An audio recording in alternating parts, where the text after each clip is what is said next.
Sudaners, kumaha kabarna? Damang sadena dengan saya si Otong kembali lagi di channel Ningali Film. Pada episode kali ini kita akan melanjutkan alur cerita dari film The Journey of Chongxi yang rilis pada tahun 2023 untuk bagian yang ketujuh. Dan tidak usah berlama-lama lagi, mari kita mulai ceritanya.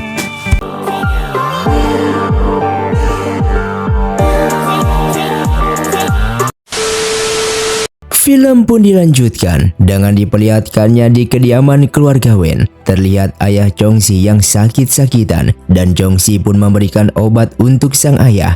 Sang ayah pun mengatakan jika ibunya melihat Chongxi yang saat ini sudah dewasa, mungkin sang ibu sangatlah bahagia. Namun takdir berkata lain karena ibu Chongxi yang meninggal sejak Chongxi di usia 10 tahun.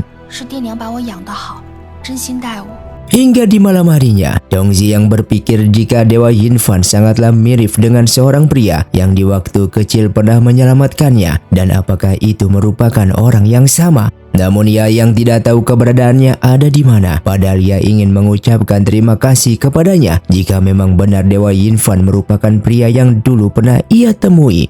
Tak lama kemudian pelayannya pun datang ke sana dengan memberitahukan kalau Tuan Wen yang merupakan ayahnya itu saat ini sedang sekarat dan Chongxi harus menemuinya. Chongxi yang bertemu dengan sang ayah langsung mengungkapkan bahwa Chongxi bukanlah anak kandungnya. Dan saat ini Chongxi harus menentukan jalannya sendiri. Namun walaupun begitu sang ayah sangatlah menyayanginya. Dan setelah mengucapkan kalimat terakhirnya itu, ia pun langsung meninggal dunia yang membuat Chongxi sangatlah bersedih.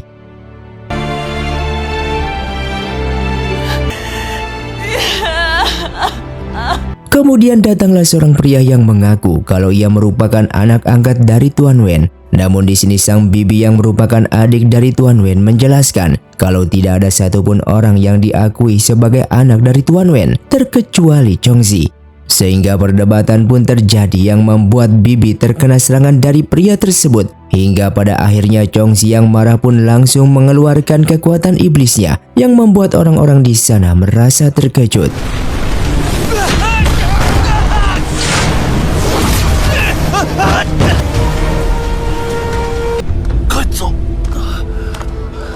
Setelah pergi dari sana, Chongxi bersama dengan sang paman langsung memakamkan ayahnya dan memberikan doa.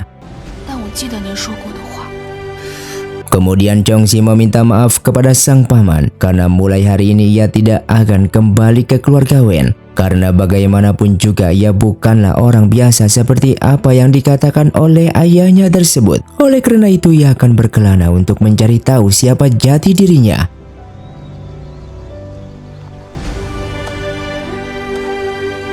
Di tengah perjalanannya yang tak jauh dari sana, ia pun kembali bertemu dengan Tianxi yang kembali membujuknya untuk masuk ke sekte Nanhua.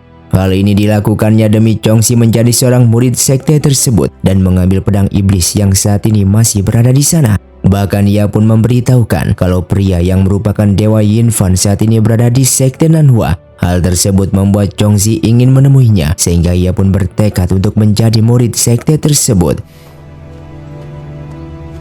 Di malam harinya, Chongxi yang berada di perjalanan tiba-tiba kedatangan pasukan iblis yang disadari oleh Yinfan sehingga ia pun langsung menolongnya.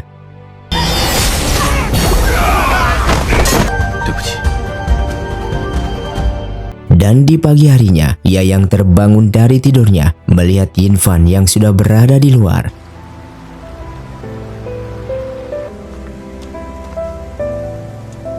Lalu Chongxi bertanya apakah pria yang ada di hadapannya ini merupakan seorang dewa yang dulu pernah melindunginya dan melindungi desanya. Sesaat Yinfan pun terkejut karena ia tak menyangka jika ingatan Chongxi masih mengingat ketika ia menyelamatkannya di waktu kecil. Lalu di sini Chongxi meminta Yinfan untuk membawanya ke sekte Nanhua karena ia ingin mempelajari teknik spiritual darinya. Dikarenakan jika ia memiliki bela diri, maka ia bisa melindungi dirinya sendiri bahkan melindungi desanya. Kemudian Yinfan pun menyuruh Chongxi untuk berlutut dan menghormati dirinya. Mendengar hal itu, Chongxi pun langsung melakukan apa yang diperintahkan oleh guru Yinfan karena memang ia ingin menjadi muridnya.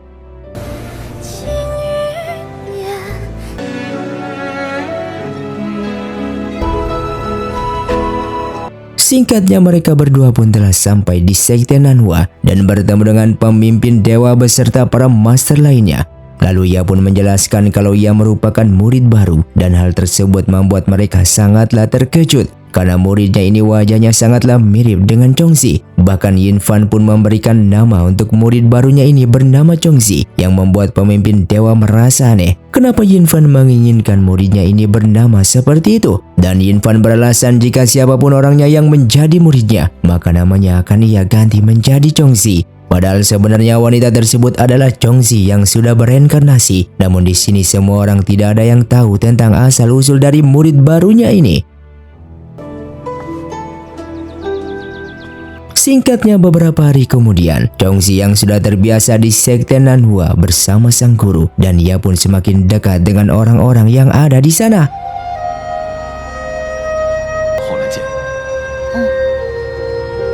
Bahkan Muyu yang mengetahui kalau ada murid baru yang sangat mirip dengan Chongxi, ia pun langsung memperkenalkan dirinya dan Chongxi pun langsung memberikan hormat kepadanya.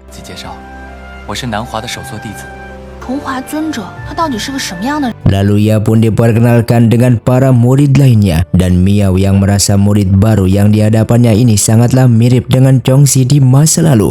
Hal tersebut membuatnya merasa kesal karena bagaimanapun juga Chongxi adalah musuhnya. Di malam harinya, Muyu pun membawa Chongxi ke aula leluhur tempat plakat iblis berada. Dan di sana Chongxi langsung memberikan hormat kepada para dewa sebelumnya. Namun di saat itu juga plakat iblis menjadi bergetar karena kedatangan Chongxi yang memiliki kekuatan iblis terkuat di dalam tubuhnya. Hal tersebut disadari oleh pemimpin dewa dan ia pun pergi ke sana untuk mengeceknya. Lalu pemimpin dewa yang bertemu dengan Chongxi langsung bertanya apakah Chongxi telah masuk ke aula leluhur. Dan Chongxi pun menjawab jika ia baru keluar dari sana bersama Muyu. Di sini pemimpin dewa merasakan ada sesuatu yang aneh dengan plakat iblis. Oleh karena itu ia pun datang ke sini untuk memeriksanya. Namun di sisi itu juga ia tidak menyangka bisa bertemu dengan Chongxi di tempat ini. Yang artinya ia mencurigai kalau Chongxi yang berada di hadapannya ini merupakan Chongxi yang dulu memiliki kekuatan iblis di dalam tubuhnya. Dan tak lama kemudian, Yin Fan pun datang ke sana dengan mengajak Chongxi untuk kembali ke istana Chonghua. Di sini pemimpin dewa sangatlah marah kepada Muyu yang merupakan muridnya ini dikarenakan sudah membawa Chongxi ke aula leluhur. Namun itu juga membuat ia menjadi tahu siapa jati diri Chongxi sebenarnya dan ia harus menyelidikinya lebih dalam lagi.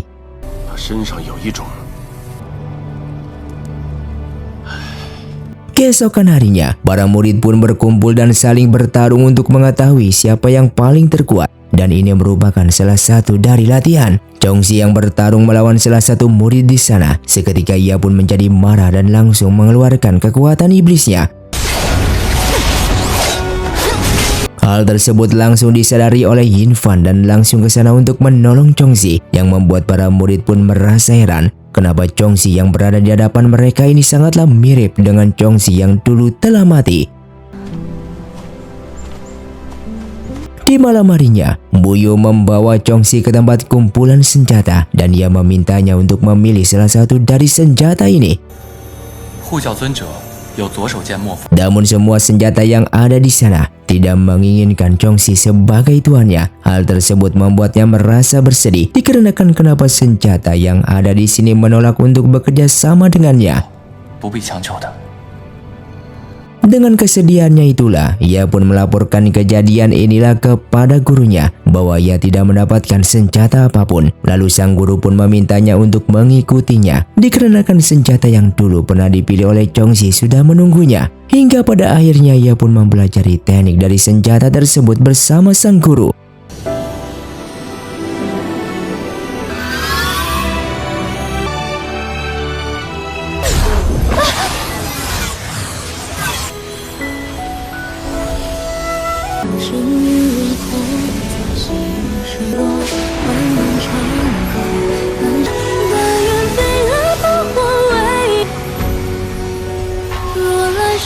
Setelah latihan, Chongxi pun bertanya kepada sang guru kenapa di atas pintu ada sebuah pedang. Dan Yin Fan pun menjelaskan itu merupakan pedang ganda yang 1000 tahun pernah diberikan kepadanya oleh sang guru. Namun dikarenakan ia pernah membunuh salah satu muridnya dengan menggunakan pedang tersebut, sehingga ia pun tidak ingin menggunakan pedang itu lagi. Dan keesokan harinya di alam manusia, terlihat seorang pria yang langsung memporak-porandakan desa, yang membuat orang-orang di sana merasa ketakutan. Dan orang itu merupakan siluman bernama Raja Jiao. Berita itu pun disadari oleh Jenderal Klan Iblis dan melaporkannya kepada Tianzi jika di alam manusia terdapat siluman ular yang bernama Jiao, sang penguasa sungai. Walaupun dulunya merupakan ular kecil biasa, namun ratusan tahun Jiao berkultivasi dan menjadi lebih kuat, sehingga saat ini ia menjadi seorang raja sang penguasa sungai. Oleh karena itu mereka harus mewaspadai dan bertindak supaya Raja Jiao ini tidak mencampuri urusan mereka dengan alam dewa. Bahkan di istana Sekte Nanhua kedatangan seorang tamu yang merupakan ketua Luo yang melaporkan tentang siluman yang bernama Raja Jiao yang sudah menghancurkan beberapa desa di alam manusia.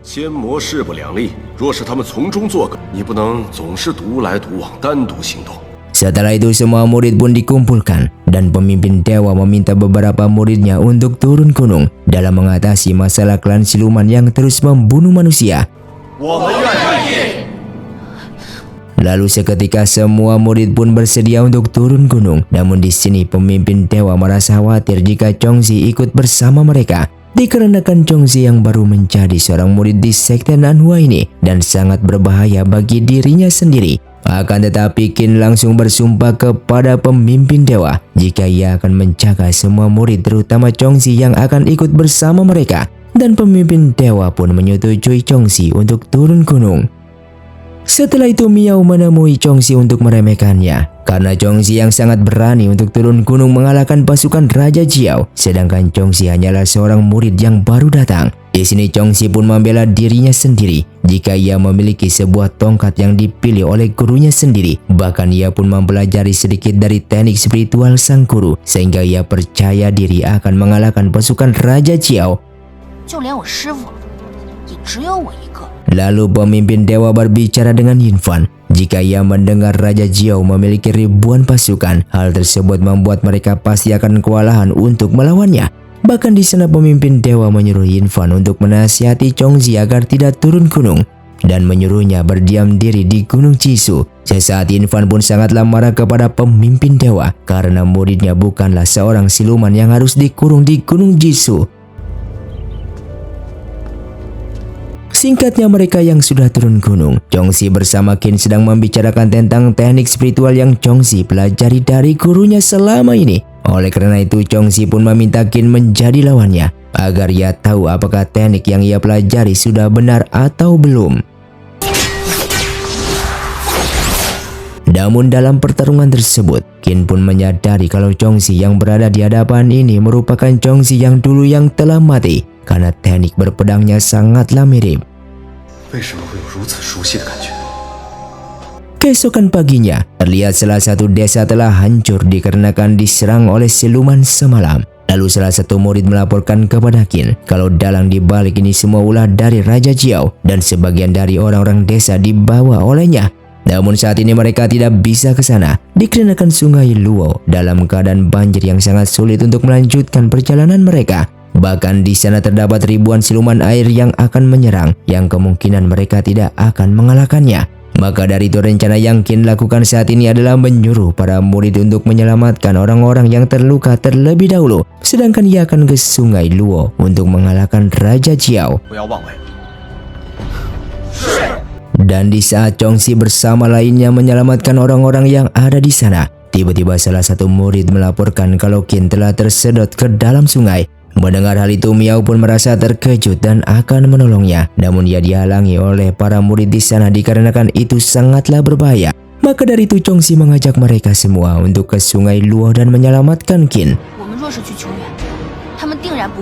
Sedangkan di sisi lain Qin yang sedang bertarung dengan seorang pria dan itu merupakan Raja Jiao.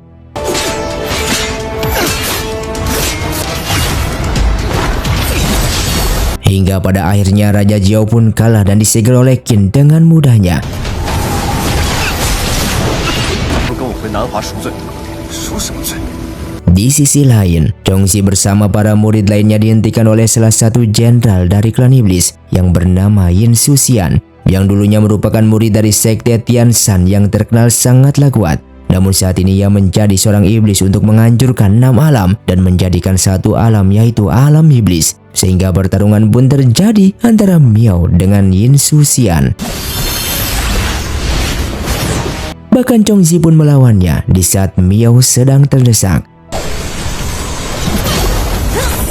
Namun di sana salah seorang jenderal dari klan iblis pun datang yang bernama Mingsu, yang langsung menghentikan pertarungan tersebut dan mengatakan kepada Yin Suxian kalau rencana mereka bukan untuk mengalahkan murid dari sekte Nanhua, melainkan membawa Raja Jiao ke klan iblisnya. Tak lama kemudian Qin pun datang ke sana dengan mengatakan kalau Raja Jiao sudah ia bunuh, sehingga pertarungan pun terjadi kembali. Seketika Yin Fan pun datang bersama dengan Tianxi yang masing-masing menyelamatkan anak buah mereka. Dan setelah itu Tianxi pun membawa mereka untuk pergi dari sana. Lalu sesaat Chongxi mengingat kalau Tianxi yang ada di depannya tadi merupakan orang yang dulu pernah ia temui sebelum masuk ke dalam sekte Nanhua ini. Kemudian Yin Fan pun bertanya kepada Qin di mana Raja Jiao berada. Qin menjelaskan kalau ia telah melepaskan Raja Jiao pergi, yang membuat Yin Fan sangatlah marah kepadanya. Di sini Qin menjelaskan alasan ia melepaskannya dikarenakan di saat mereka mengetahui murid sekte Nanhua yang sedang bertarung dengan klan iblis, seketika Raja Jiao mengkhawatirkan dan menyuruhnya untuk ke atas. Dikarenakan Raja Jiao merasa para murid sekte Nanhua sedang dalam keadaan terdesak, sehingga Qin menyangka kalau Raja Jiao merupakan siluman yang tidak jahat dan pasti memiliki sebuah alasan kenapa orang-orang diculik olehnya. Namun nyatanya Raja Jiao pun menjelaskan kalau ia tidak pernah menculik orang-orang dari alam manusia, bahkan membunuhnya. Yang ternyata orang yang telah membunuh manusia adalah orang-orang dari klan iblis yang telah menyamar menjadi Raja Jiao dan memfitnahnya supaya Raja Jiao keluar dari sungai tersebut dan klan iblis bisa menangkapnya.